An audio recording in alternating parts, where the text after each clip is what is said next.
Once upon a time, in the grand kingdom of Eldoria, there lived a girl named Seraphina. She was known throughout the land for her kind heart and breathtaking beauty.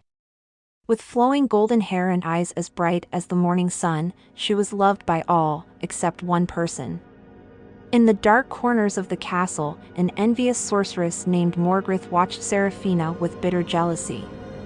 The young girl's beauty and kindness filled her with rage. Why should she have everything while I live in the shadows? Morgrith sneered. One fateful night, as Seraphina wandered through the royal gardens, Morgrith stepped from the shadows, her eyes burning with dark magic. You think beauty is your greatest gift? Let's see how you fare without it. Before Seraphina could run, the sorceress raised her staff and whispered a terrible spell. A cold wind swirled around Seraphina as her body shrank and twisted. Her soft skin became covered in gray fur, her delicate hands turned into tiny claws, and her lovely voice faded into a high-pitched squeak. Seraphina had been transformed into a rat. When morning came, Seraphina scurried into the castle, desperate for help. She ran to the grand hall where the royal family sat. "It's me!" Seraphina, she tried to squeak, but all they heard was a tiny rat's chatter. Queen Isolde shrieked. "A filthy rat in the castle! Guards, get rid of it!" Seraphina's heart shattered. Her own family, the people who had loved her, no longer recognized her. Terrified, she scurried away as the guards chased her. She tried the kitchen, where she once helped the maids bake sweet bread. But when the cook saw her, he threw a wooden spoon at her. She tried the marketplace, where she once laughed with the villagers. But when she climbed onto a merchant's stall, she was swatted away with a broom. She ran and ran, but no one knew her. No one helped her. By nightfall, Seraphina curled up under a broken barrel, her tiny rat body trembling. She missed her soft hands. She missed her beautiful dresses. She missed being human. Tears rolled down her tiny whiskered face. Will I be a rat forever? Just as she was about to lose all hope, an old, crinkled voice spoke from the shadows. Crying won't help, little one. But maybe I can. Seraphina turned to see an ancient rat, his fur silver with age. He leaned on a tiny walking stick made from a twig. Who are you? Seraphina squeaked. Call me Tobias, the old rat said. And I know what happened to you, child. The sorceress Morgritha's curse is strong, but there is hope. Seraphina's tiny heart leaped. How do I break it? Tobias's eyes twinkled. The sorceress stole your beauty, but true beauty is not skin deep. If you can prove your heart is still kind and pure, the curse will weaken.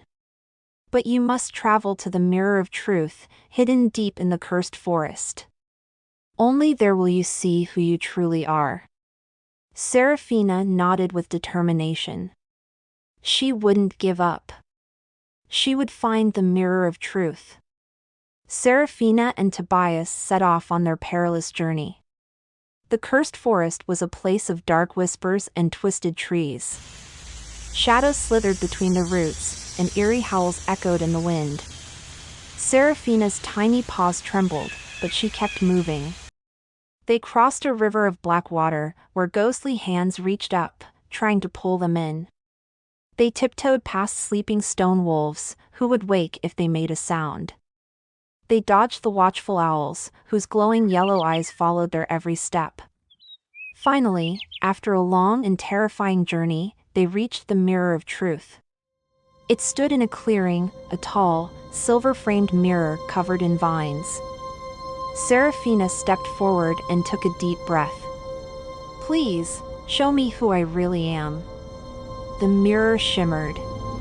And there, staring back at her, was herself. Not as a rat.